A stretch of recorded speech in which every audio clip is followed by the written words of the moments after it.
Aéroport de Roissy, une ruche bourdonnante où travaillent chaque année 90 000 personnes au service de 66 millions de passagers. Au milieu de ce tumulte, il existe un espace de prière où l'on rencontre aussi bien des voyageurs que des membres du personnel, tous métiers confondus.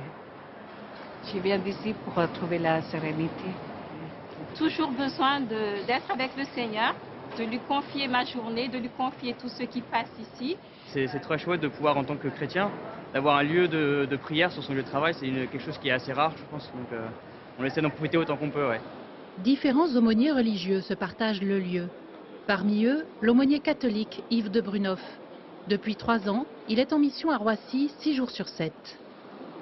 Si vous écoutez les personnes et que elles se rendent compte que vous prenez considération d'elles et de leurs paroles, eh bien, elles se confient parce que beaucoup de gens, en fait, ont des difficultés profondes.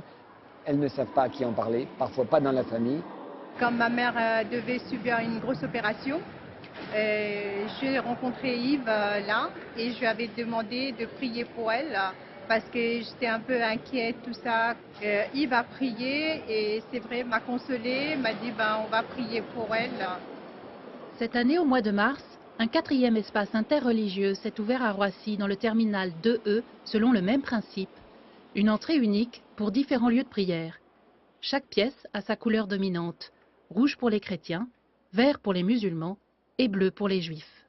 Ici, à Aéroport de Paris, on a quelque chose de particulier qu'on ne retrouvera nulle part ailleurs. Cette cohabitation des religions, vous trouvez une église, une synagogue, une mosquée, une à côté de l'autre, c'est quelque chose qu'on ne trouve pas ailleurs. Nous sommes amis avant tout.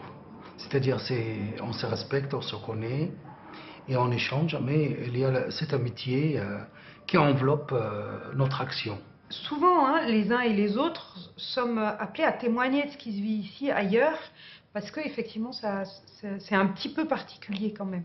Les passagers ou le personnel mesurent à la manière dont on s'entend la qualité, enfin disons la substance, la profondeur de notre service. Et de notre unité, de notre entente, eh bien, naît une fécondité.